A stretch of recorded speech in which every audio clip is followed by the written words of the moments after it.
Hey guys, guess what? TNT is done.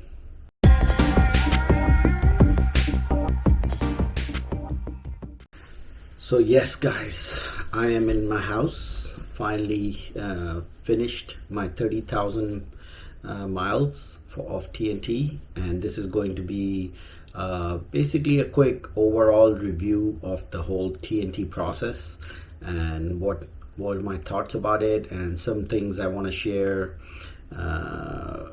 First of all, it is not as easy as you might think. Yes, TNT is one of the things that gonna test you a lot. So if anybody tells you, oh, TNT process is very easy and it's not gonna be a difficult thing for you, no, it's gonna be tough, and it'll test you at every single moment. Now, as you know, I've been keeping track of my journey and showing you and sharing with you on and on what went through. So what I want to share right now is some of the ups and downs of the TNT training. First of all, you will be lucky if you have a good trainer. There's a lot of people who got trainers and ended up not being compatible with them, and then ended up getting a second trainer. In my case, I was lucky enough to get a good trainer, and that trainer turned out to be very compatible with my thought process and the way I was running.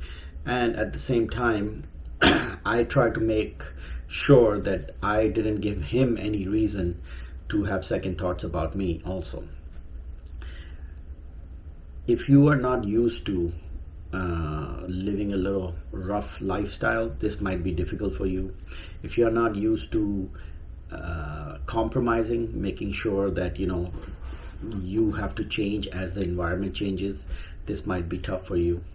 I remember right in the beginning of the TNT, when I was very new, didn't know too much about the truck driving, and we ended up going for loads all the way to California, going over Wyoming, going over Dover Pass, snow-covered mountains and all that stuff. That was very stressful, because driving in the snow, especially while you're driving down the mountain and you see tractor trailers on the side of the road that just crashed there a few hours ago, and you're a new driver and you're running down those mountains, it's very stressful. So that was one of the things that I remember tested me and tested my patience and skills. Another thing that's gonna test you is you living inside a truck with another person 24 hours a day for weeks on end. Yes, you get out on truck stops, you get out and move around and all that, but essentially for 90% of the time, you and your trainer are locked in that little small box where if he's driving, you're trying to sleep, and when you're driving, he's trying to sleep. So that's something tough, and that's something that's gonna really take a lot of patience and understanding on your part. And that is good, because that's what TNT is for, to train you how your life is gonna be OTR, over the road. I remember one of the things that are going to be a challenge while doing TNT is trying to learn how to sleep on a truck while the truck is moving. Now, some of the roads, if you're in Wyoming or Ohio and open spaces like Texas, they're very smooth roads and straightforward roads that you're not gonna feel too bad about. But a lot of roads are very bad, especially going through the cities, going through around towns like Chicago and all that stuff. The roads are very bad. So when you're trying to sleep and the truck is bouncing all over the place, it is very difficult to sleep with the truck swaying back and forth. But you'll have to learn how to sleep in that environment. Third thing is, you're in a reefer truck. While you're trying to sleep, not only is the truck making that sound, not only the truck vibrating and shaking all over the place, the reefer that's right behind your bed is going full blast.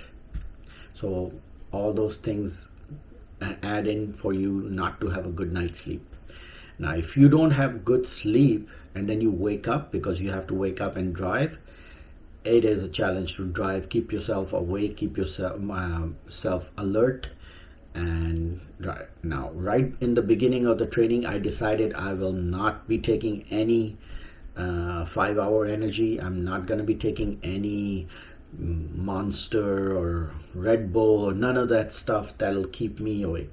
The only thing I did take was coffee.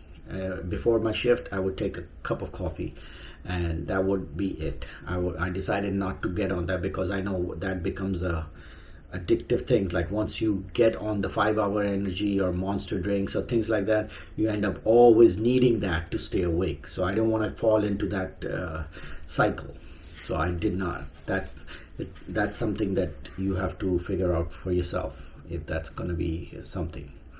Another thing that is very challenging is patience. Sometimes you will butt heads with your trainer because he might be in a bad mood. Something happened, there's 100 different things that happen. He's the person who owns the truck. He's the person who's paying the bills and all that. So his finances, his situation goes up and down based on the loads and all that stuff. So you have to be compatible with that.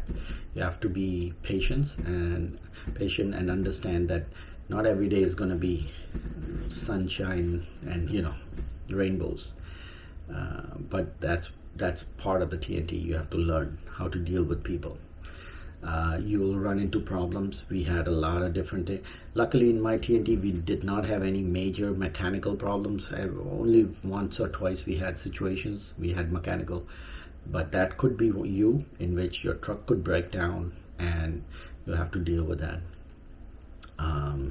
My TNT took a little bit longer because we ended up going for home time for almost 3 weeks in the middle. So that's okay. That gave you a refresher. While you're on the road, you miss your family, you miss your kids, your wife, and all that stuff. So that's another challenge you're going to run into. So I'm giving you all the challenges you're going to have while you're in TNT. Now, what are the good parts of the TNT? The good part about TNT is it is amazing. If you haven't driven all across the country, the places that you see, the views, when you take your morning shift and you start driving at 3 o'clock or 4 o'clock in the morning while you're in Texas and you're driving down this road and the morning comes up and you see slowly everything lighting up and it's beautiful. The mountains, the views, everything is amazing. So if you haven't experienced that, that's going to be amazing for you. Another thing is amazing in TNT is that unlike some other horror stories you heard from some of the CDL schools and all that, this company Prime actually gives you a person to run with you for 30,000 miles so that it makes sure that you know what you're doing when you are finished with those 30,000 miles. Do I know everything about the truck right now? No, I'm still not very confident about backing. I'm practicing every day. But the good thing was my trainer actually gave me the opportunity to back the truck right in the beginning. Like it wasn't like, towards the end we'll try a couple of backing. No, right in the beginning, in the first or second load, he's like, hey, here you go. Try to put it into the dock. Try to put it in the truck stop, all that stuff. So I got plenty of opportunity to learn how to back. I'm still getting better at it, but that if you are on TNT, make sure you learn how to back the truck up from your TNT. Learn, if you are going to go lease or company, ask your trainer what are the things that are required for a lease driver and what are the things that are required for a company driver to know. Write down, memorize all that stuff, how to slide your tandems, how to distribute the weight on the truck, what are the areas are good for loads, what type of load are you going to expect to get at certain locations, where are the meat loads, where are Tyson chicken loads, Florida you're going to get Tropicana loads. You go to the East Coast, what are the rates that you might get going from east to west as opposed to west to east? A lot of things like that you need to check with your TNT instructor, and he's going to explain to you. And if he doesn't, try to find out some places you can get these answers for. This is all part of TNT. But overall, I would say it was a very challenging experience, but it was very fruitful, very worth it to get. Now that I finished 30,000 miles, I'm back at home. I'm waiting for a call to go back to Prime for upgrade. I will be choosing the lease a truck. That's up to you. Right towards the end of your TNT, you need to make a decision. Either you're going to go lease or you're going to go company. Both of them have their pros and cons. You know, whatever works better for your situation, go deep into it, figure it out, and go that route. I'm not telling anybody to lease, or I'm not telling anybody to go company. It's up to you. Everybody's situation is different, but I would say the TNT experience with Prime was very, very fruitful, very, very useful, and I'm so glad I went through that, because I couldn't imagine getting on a big truck like that with no experience and running these freights by yourself. It would not be very safe. So at least now I know how to run, I know what to do. Of course, am I 100% on everything? Of course not. Nobody will be. But once you get on your own, at least you have enough experience with an instructor that you can rely upon. So that's it for now. Waiting for Prime to call me for an upgrade. I might end up going to Springfield to get the upgrade. So I spoke with my fleet manager. They said, yeah, you might not have to go to, yeah, they're bringing everybody to Springfield nowadays, so I might just fly down to Springfield to see if I can get a truck. But and with that, TNT is over, and guess what? I'm going to document my process of getting a truck on lease, and what are the process of going through the upgrade at Prime. So watch out for my upcoming videos in the next week or so and then finally, when I get the truck, I'm going to make some videos of how I set up the truck, what are the things that I'm going to get for the truck. So it should be a good resource for you to see what is coming down the road, especially for people who are on PSD right now, or who are on TNT, are about to go for finishing their TNT. This should give you a good idea what's happening. All right, take care for now.